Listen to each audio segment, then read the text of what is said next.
하나님 말씀 사도행전 4장 13절에서 22절 말씀입니다.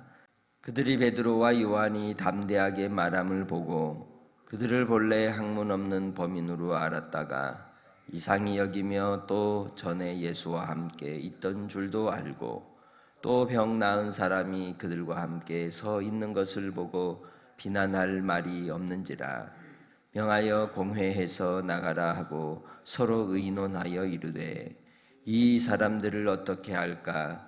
그들로 말미암아 유명한 표적 나타난 것이 예루살렘에 사는 모든 사람에게 알려졌으니 우리도 부인할 수 없는지라. 이것이 민간에 더 퍼지지 못하게 그들을 위협하여 이후에는 이 이름으로 아무에게도 말하지 말게 하자 하고 그들을 불러 경고하여 도무지 예수의 이름으로 말하지도 말고 가르치지도 말라 하니 베드로와 요한이 대답하여 이르되 하나님 앞에서 너희의 말을 듣는 것이 하나님의 말씀을 듣는 것보다 옳은가 판단하라. 우리는 보고 들은 것을 말하지 아니할 수 없다 하니 관리들이 백성들 때문에 그들을 어떻게 처벌할지 방법을 찾지 못하고 다시 위협하여 놓아 주었으니 이는 모든 사람이 그 된 일을 보고 하나님께 영광을 돌림이라. 이 표적이로 병 나은 사람은 40여 세나 되었더라. 예수님의 제자들은 예수님의 행하신 일과 예수님의 가르치심을 그대로 받아 전하는 자들입니다. 또한 그대로 살아가는 자들이 예수님의 제자입니다. 그 가르침을 따라서 이 땅에서 예수님의 뜻과 하나님의 나라를 드러내고 또한 세워가는 일이 제자들의 사명입니다. 그 사명을 따라 베드로와 요한은 자기들이 의도적으로 이 일을 이룬 것이 아니라 의도치 않았는데 그냥 과정 속에서 끌려가고 말았죠. 성전에 앉아있던 구걸하던 그 사람을 보니 그 마음에 긍휼의 마음이 생겼고 그리하여 그에게 할 수 있는 일은 오직 사랑을 주는 것, 예수 그리스도의 이름으로 그를 자유케 하는 것. 그런데 그것은 누가 하셨던 일이었어요? 예수님이 가르쳐 주셨던 일이었기에 그대로 따라서 했을 뿐이며 또한 그 일로 인하여 예수님께 많은 사람들이 몰려들어서 예수님을 높이려 하고 자기들의 왕으로 세우려 하였던 것처럼 이 사람이 고침을 받고 자유함을 얻은 것을 보면서 베드로와 요한을 신처럼 떠받들려고 하는 많은 사람들의 무리 앞에서 내가 아니다 라고 하며 오직 예수 그리스도의 복음을 증거하고 드러내는 그대로 주님이 하신 말을 따라하는 모습. 그래서 예수님을 믿는 사람들은 예수님의 따라쟁이들입니다. 따라해볼까요? 나는 예수님의 따라쟁이다. 어린아이들을 보세요. 엄마 아빠가 하는 거 그대로 흉내내고 좋아하고 따라하지 않습니까? 우리도 하나님이 기뻐하시는 대로 예수님이 행하신 바 그 뜻을 따라 주님이 하시는 대로 따라 행하는 주님의 제자들이 되시기를 주의 이름으로 축복합니다. 그 일로 인하여 제사장의 무리에게 붙잡히게 되었고 또한 제사장 앞에 나가 신문을 당하여 위협을 받았지만 그러나 베드로와 요한은 결코 뒤로 물러서지 않았으며 그 자리에서 더 담대하게 예수 그리스도를 증언하고 증명하고 드러내었습니다. 그런데 이 일로 제사장의 무리는 오히려 뒤로 한 발짝 물러서는 태도를 보이는 걸 우리는 본문을 통해 볼 수가 있습니다. 베드로와 요한이 주의 복음을 담대하게 전하는 모습을 보고 이 제사장과 또 종교 지도자들이 판단하기를 그 원래 학문 없는 평범한 사람인 것으로 알고 있었던 이들인데 그들이 담대하게 말하는 모습과 논리적으로 판단하여 이야기하는 모습, 그리고 그들이 예수님과 함께 있었던 목격자들의 증언과 또한 자기들이 보았던 그러한 상황들이 있었기에 그 일로 미루어 보면서 이 베드로와 요한에 대하여 놀랍게 여겼다라고 얘기합니다. 예수를 믿으면 아무리 무능한 자라 할지라도 유능한 자가 되게 하십니다. 그건 내가 하는 게 아니라 성령님이 하시는 겁니다.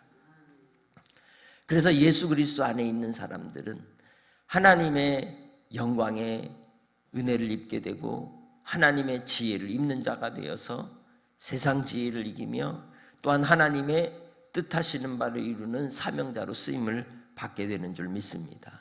뿐만 아니라 이 베드로와 요한을 통하여 병 나은 사람도 그 곁에 같이 있으니 아무리 다른 어떤 말로 비난을 해도 통할 수 있겠습니까? 오히려 병 나은 사람이 베드로와 요한의 증인이 되고 말았으니 더 이상 비난할 수가 없는 겁니다. 그래서 1차적으로 이 일에 대하여 판단을 내리기를 베드로와 요한 그리고 이 병 나은 사람을 공회에서 우선 물러나가게 하고 자기들끼리 정리를 하고 결론을 내리고자 했던 겁니다. 그리고 그들이 내리고자 한 결론이 무엇이었습니까? 그것은 먼저는 판단하기 위한 첫 번째 고려해야 될 점은 이미 이 병 나은 사람으로 인하여 표적이 되어서 온 예루살렘에 다 소문이 퍼져버렸다는 거죠. 이 일에 대하여 아니라고 부인할 수도 없는 상황이 된 겁니다. 그들이 하고자 하는 것은 예루살렘 밖으로 더 소문이 나가지 않도록 하자는 것이죠. 그 방법은 지금 있는 이 사람들 3명의 입을 막아버리면 될 것이라고 생각을 했던 겁니다. 많은 경우에 우리가 사람들과 관계 속에서 일이 터지면 제일 먼저 하는 일이 뭐예요? 서로 입을 막아요. 근데 입이 막히나요? 절대로 못 막습니다. 하나님 앞에서는 더 그렇죠. 우리가 행한 모든 일도 남김없이 드러날 것입니다.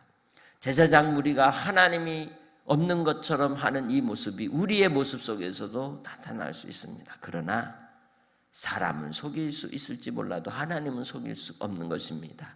베드로와 요한을 통하여 더 이상 예수의 이름으로 아무것도 말하지 못하게 하자고 그들을 제어하려고 결론을 내립니다. 그래서 18절 말씀에 그들을 불러서 경고하여 예수의 이름으로 절대로 말하지도 말고 가르치지 말라고 엄포를 놓습니다. 그러나 베드로와 요한은 이 일에 대하여 더 담대하게 이야기합니다. 19절 말씀 같이 읽습니다. 하나님 앞에서 너희의 말을 듣는 것이 하나님의 말씀을 듣는 것보다 옳은가 판단하라. 할렐루야. 우리 신앙생활에 있어서도 그렇습니다. 우리가 하나님 앞에 서 있는가? 하나님의 기뻐하시는 뜻 가운데서 우리가 분별하는지를 항상 하나님께 여쭙고 기도하며 구하는 믿음의 권속들이 되시기를 바랍니다. 나의 오늘 하루의 삶이 하나님 앞에서 판단이 되고 하나님 앞에서 분별이 되어서 주님의 뜻이 우리 가운데 이루어지도록 쓰임받는 믿음의 권속들이 다 되시기를 주님의 이름으로 축복합니다. 그 어떤 상황에서도 우리를 위협한다 할지라도 우리는 참과 거짓이 싸울 때에 참의 편에 서며 정의의 편에 서고 하나님의 편에 서는 자들입니다. 그래서 주님 안에서 믿는 믿음으로 사는 자들에겐 박해가 있을 수밖에 없고 시련이 있을 수밖에 없으나 그런데 진리를 어찌 막을 수 있겠습니까? 하나님께서 우리가 말하지 않으면 돌들이 외칠 것이다. 이 땅에서의 우리의 삶이 하나님의 영광을 위하여 주의 복음으로 무장하는 자가 되고 또한 우리도 주님 예수 안에서 하나님이 기뻐하시는지 무엇을 기뻐하시는지를 분별하고 순종하는 복된 성도들이 되시기를 바랍니다.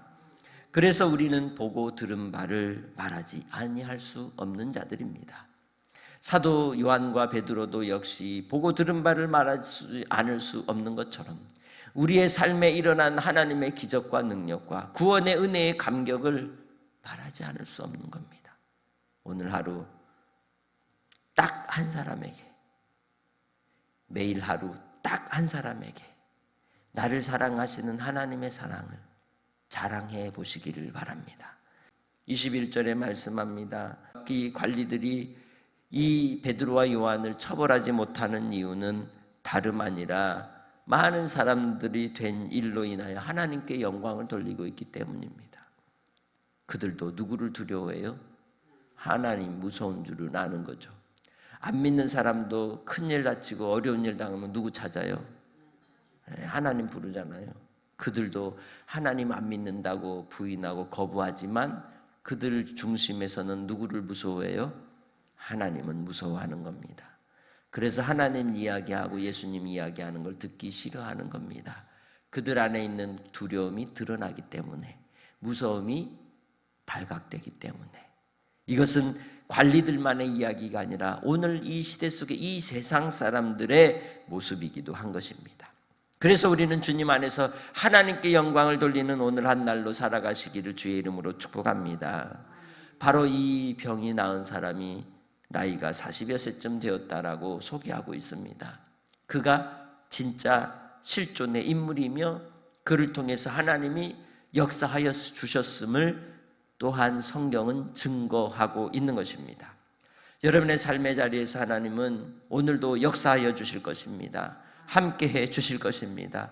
증거를 드러내 주실 줄 믿습니다. 어떤 자에게? 믿는 자에게.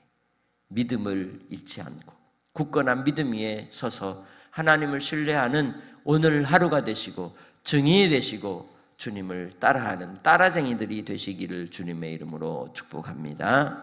하나님 아버지 감사합니다. 주의 선하심과 인자하심을 오늘도 우리에게 베푸시고 하나님의 나라와 영광을 위해 살아가게 하시니 감사합니다. 아버지 하나님, 사랑하는 오늘 믿음의 권속들 주 예수 그리스도를 따라가는 믿음의 백성이 되게 하시고 주님의 제자가 되게 하여 주셔서 아버지 하나님의 이름을 높이며 영광을 돌리게 하시고 순간순간마다 우리와 함께 하신 하나님의 사랑과 주 예수 그리스도의 은혜의 복을 누리는 심령들이 되게 하옵소서. 오늘도 한날의 삶을 통해 주의 이름이 드러나기 원합니다.